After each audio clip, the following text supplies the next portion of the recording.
हम सनातनियों में एक प्रॉब्लम है, तीर्थ में भी ऐसे जाते हैं जैसे बड़ी भागदौड़ वाली लाइफ में।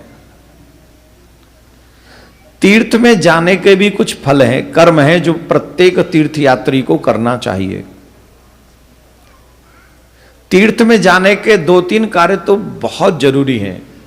पहला, तीर्थ में जाकर मनुष्य को तीर्थ की महिमा सुननी चाहिए, एकदम शांत होकर सुने। आप तीर्थ में जाएं और तीर्थ की महिमा न सुने तो कोई लाभ आपको तीर्थ जाने का नहीं मिलता।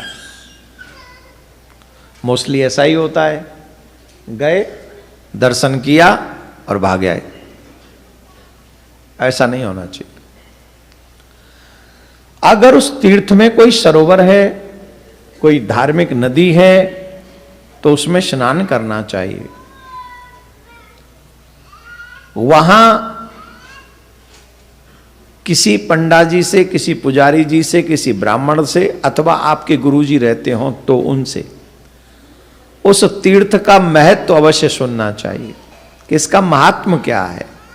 जब हम इस तीर्थ में आते हैं तो इसका क्या फल हमको मिलता है, ये अवश्य सुनना चाहिए। तीसरा, तीर्थ में जाकर दान पुण्य अवश्य करना चाहिए। संभव हो सके तो अन्नदान करना चाहिए, भंडारा करे और दीन दुखियों को अथवा साधु संतों को, ब्राह्मणों को भोजन कराए। ये हम अपने मन से नहीं कह रहे, ये तीर्थ की मर्यादा है, तब तीर्थ का पूर्ण फल मिलता है। और तीर्थ में जाकर विशेष बातों का ये ध्यान रखें कि कोई नशा न करे, झूठ न बोले, न करने वाला कर्म तीर्थ में कभी न करे। और अगर वो जो न करने वाले कर्म हैं वो किए तो तीर्थ जाने का फल तो मिलेगा ही नहीं, साथ में वज्र पाप के अधिकारी हो जाओगे। कौन कौन गए केदारनाथ, दर्शन किए हैं?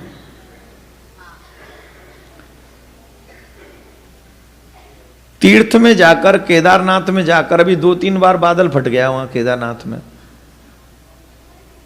रीजन क्या है? सबका रक्षक है शिव, वो फिर ऐसी लीला क्यों कर रहे हैं?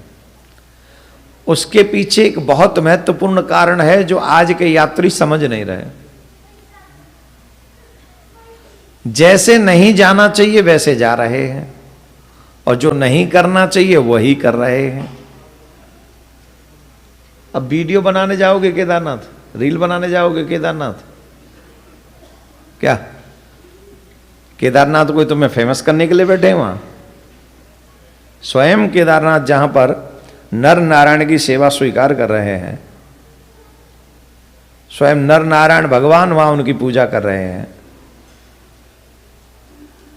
वो वहां केदार के रूप में विराजमान है। और वहां जाके हम जस्ट फिर वीडियो बनाएं, पिक्चर बनाएं और ड्रिंक भी करते हैं लोग वहां। नए नए युवा जा रहे हैं वहां, न्यू कपल जा रहे हैं वहां। अब न्यू कपल जाएं, बुराई नहीं है, मनाई नहीं है, लेकिन कैसे जाना चाहिए, तुमको आना चाहिए,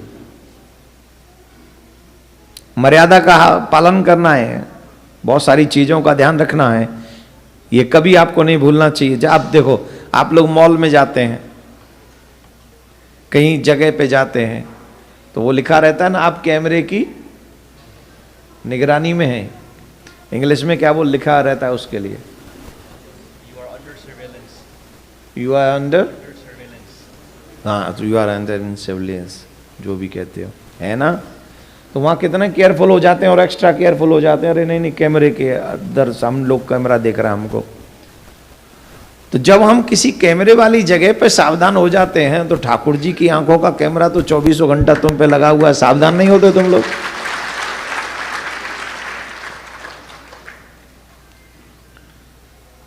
कितना भी गुप्त अंधेरा कर लो, वहां भी वो उसका कैमरा तुम्हें रिकॉर्ड कर रहा है। तो मर्यादाओं का उल्लंघन तीर्थ में जाके नहीं करना चाहिए। जो मानव मनुष्य होकर तीर्थ यात्रा मर्यादा के साथ करता है उसे इसी जन्म में सहज मुक्ति मिल जाती है, सहज मुक्ति। शिव पुराण में विश्लेषण है, जो मनुष्य 12 ज्योतिर्लिंगों का दर्शन कर ले, प्रदक्षिणा कर ले और वहां चला जाए, वहां का महात्मा समझ ले, तो फिर वो ऐसा मनुष्य दोबारा लौट के नहीं आता धरती पे। इतना बड़ा फल है। लेकिन जाए वैसे ही जैसे जाना, वैसे न जाए जो न जान करने वाले कर्मों को करे, और जो न करने वाले कर्म हम कर रहे हैं वो ठीक नहीं होगा।